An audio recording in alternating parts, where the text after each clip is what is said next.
Greetings once again, my friends, and salutations. And also, Merry Christmas, Happy Hanukkah. I'm not doing the Kwanzaa stuff anymore. Happy holidays, Merry frickin' winter to you. Happy New Year.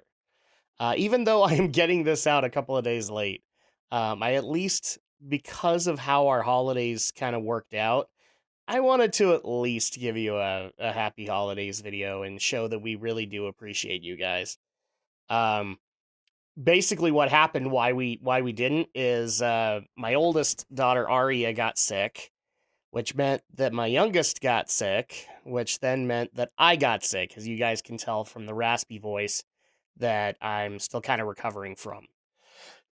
So at that point, we missed most of the holidays. In fact, we didn't even get to do anything that much with family because my older family, or like my family, had a bit of a COVID scare.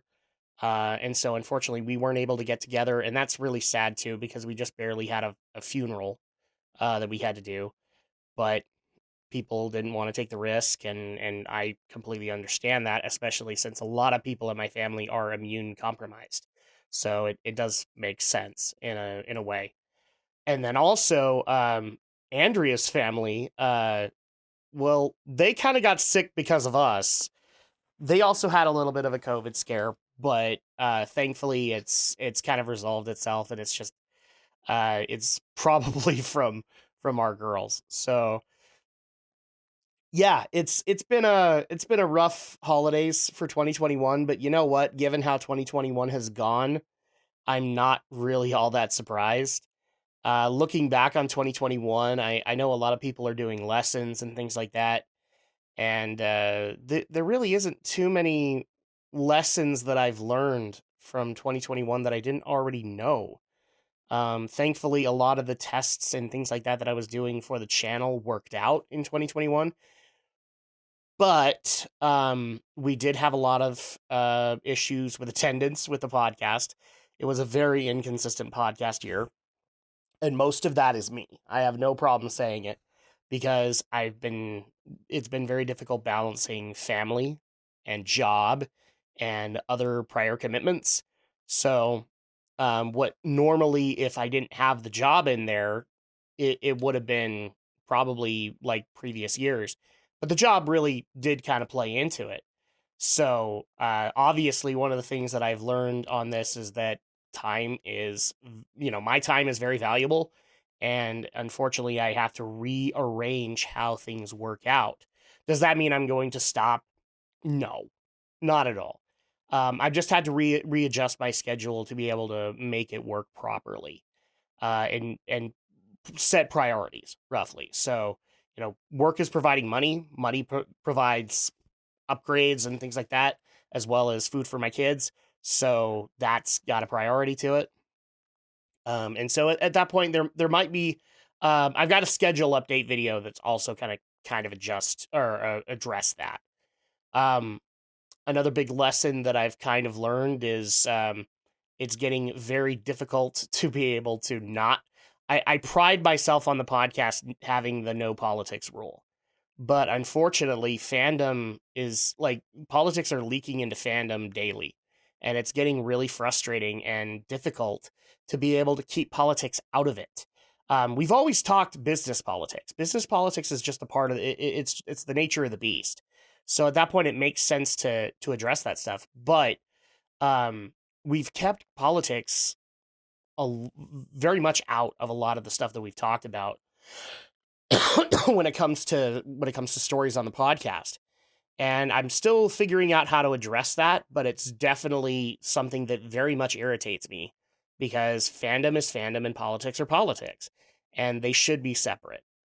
Both are sides of culture, and frankly, you don't need to have them intermingle, because there's no reason for fandom to become part of the culture war that's going on. And so that's one of the things that's really disappointing about it, is that now you're starting to see a lot of the tribalism that comes with politics going into Star Trek.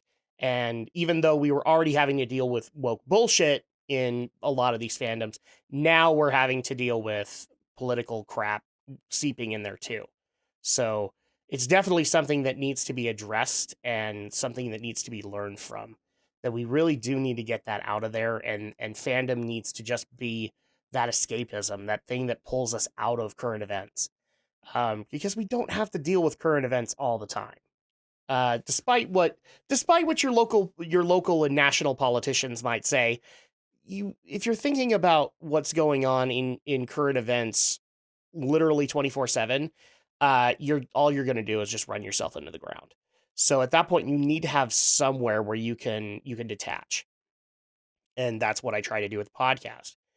Um I will say one big adjustment in thought. I don't know if it's a lesson learned, but one big adjustment in thought that I've had this year that is probably going to be not problematic, but um I don't even want to say disappointing. It's a difference of viewpoint than I've had in the past, and I might also address this when it comes to schedules and things like that. But um, like I said, politics are leaking into fandom, and because of that, I used to be very against gatekeeping, in anime, in gaming, in all of that, and for good reason. Like I want to be able to bring everybody in. But previous years have kind of taught me that gatekeeping isn't necessarily bad. It's not a it's like one of those necessarily it isn't necessarily evil. It is basically trying to appreciate what that fandom is at that given moment. And unfortunately when it comes to things like woke bullshit, people are trying to come in and change what made that work. And I am vehemently against that, because one of the reasons that Star Trek worked for as long as it did was because of the fact that it was addressing issues that maybe weren't being addressed at the time. And in some cases, it's a wonderful little time capsule to be able to go and see what the issues of the day were. And now culture is basically trying to say, no, we have to change everything, and you can't see everything else that's going on around it, which I don't agree with. I do not agree with Disney removing Song of the South, because Song of the South is a time capsule. It's part of it's a product of its time, and it deserves to be seen just as much as, well, anything except for Cuties, because Cuties is just breaking the law. I'm just thoroughly convinced at this point. Cuties is just up. Like I'm willing to deal with a lot of stuff creatively. I'm willing to say let's go with a lot of that stuff. And I actually found my line in 2020 with Cuties, and said, no, this is actually breaking the law in a lot of ways, and in a lot of really disgusting ways, and it shouldn't exist. And the main reason being is that it's actual breaking the law on tape. Whether you like me or dislike me for saying that, I'm a parent. I'm also a citizen of the United States of America. And the bottom line is it's breaking a lot of laws, both on camera as well as the byproduct after filming wrapped up. So, but to go back to gatekeeping, it's just, I can see that it's one of those necessary things that has to happen here. If you're a Harry Potter fan, Harry Potter exists the way it does. Whether you like J.K. Rowling or not, it exists the way it is. The books are written. You can't just go out of say you're a Harry Potter fan and then say I hate all the books because Harry wasn't black. That's stupid. That's absolutely stupid. Um, does that mean that you can do a stage play and have a black Hermione? Sure. Well, plays are the way. Like sometimes you can't the right guy for the job is a black guy. I'm okay with that. Or sorry, I was doing Hermione. Sometimes the right person for the job is a black woman. That's totally fine. But the bottom line is that Harry is Harry. And I know a lot of people will be like, well, he doesn't actually say that he's white. We could go over those details, but that's the bottom line is that if you like Harry Potter, this is what it is. And if this bothers you, then I guess you don't like Harry Potter. That's just the bottom line of it. Does that mean that you're a bad person because you don't like Harry Potter? No. No, this is the same thing that I dealt with a lot growing up, where there'd be a big book craze, and everybody would say like, "Well, I read it," but then when you would ask them about like certain scenes, like what did you like about this scene or whatever, you'd find out no, they didn't, and then they would adequately get shamed for that, and for good reason. They lied. And so at that point, like I don't have a problem with that kind of a shame going in there because you lied. And at that point, should there be a breaking of trust? Yes. And whether or not you can, but that doesn't mean you can't find another fandom that you both can enjoy and that you both have watched or read or listened to. That doesn't need to happen. But this is how things exist. All creativity is, at the end of the day, when it's finished, it's in a vacuum, and that's what it is, and that's what it will always be. And if that bothers you, then you're not a fan, and that's totally fine. It's totally fine to be able to say that you're not a fan. But I'm a Star Trek fan because of the values that can come out of it, not necessarily because of what Gene Roddenberry believes. I honestly I'm a Star Trek fan, but his idealistic society is impossible as far as I'm concerned. But there are things that can be taken from Star Trek that can be utilized in your everyday life. You can better yourself. Like, we heard so many times on The Next Generation. You can work to better yourself. You can push yourself to the next limit and then beyond. That can definitely happen, and that should be encouraged. And those are the values that came out of Star Trek, and what's coming out currently. I mean, this is my opinion, but it's not Star Trek. It's not Star Trek to me. The recent Star Wars trilogy, that's not Star Wars to me. That's not why I fell in love with Star Wars. Even The Mandalorian, to an extent, is not why I fell in love with Star Wars.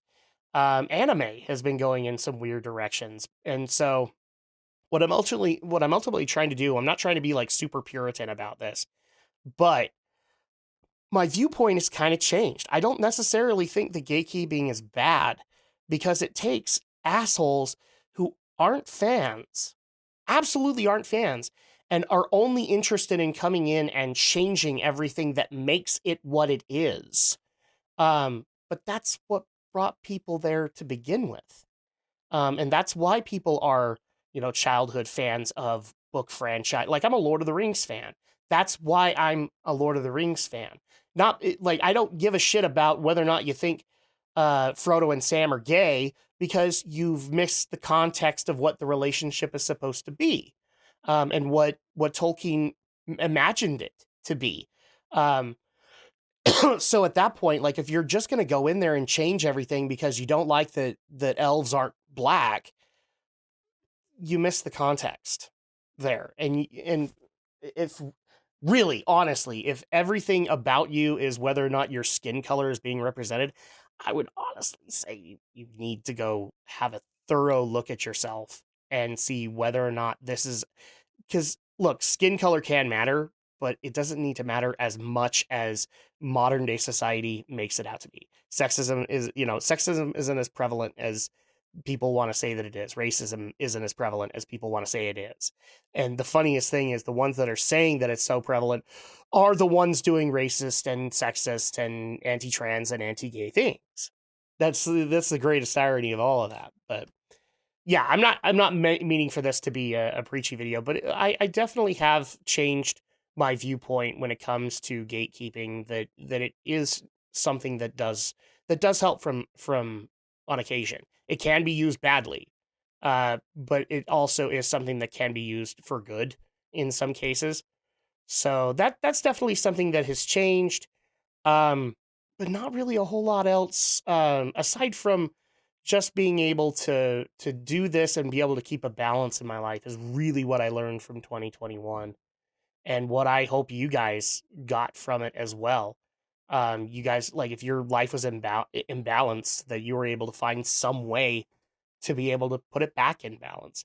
I wasn't able to do that in 2021. 2022 will be that for me, and so I'm very happy about that. But anyway, I didn't want this to turn out to be a rant video or a podcast, but Ultimately, I did want to just kind of end this on obviously Merry Christmas, Happy New Year, Happy Hanukkah if you worship that. Um, I love all of you. And once again, thank you guys so much for continuing to show your support, whether you watch us on Twitch or you watch us on YouTube or you listen to the podcast. You are all appreciated because you guys took the time to check out what we're doing. You guys took the time to go listen to the G Gundam podcast and see why we had a fun time with that. And that's really all that matters to me. Is that, you guys took the time, whether you liked it, whether you didn't like it. I mean, if you didn't like it, I'm sorry. Uh, but you took the time and you guys continue to take the time to be able to do it, guys and gals. And it's very much appreciated, very much loved. Even though Andrea isn't here, I know that she sends her love as well and her appreciation for all that you guys have done for me and her, as well as for the channel. Um, I don't know if I necessarily have any big goals for 2022, but I'll take care of a lot of that in the schedule. Until then, uh, I know it's a couple of days late, but once again, Happy New Year. Here's hoping that all is well with you guys. Thank you so much. And we'll catch you guys in the next video / podcast.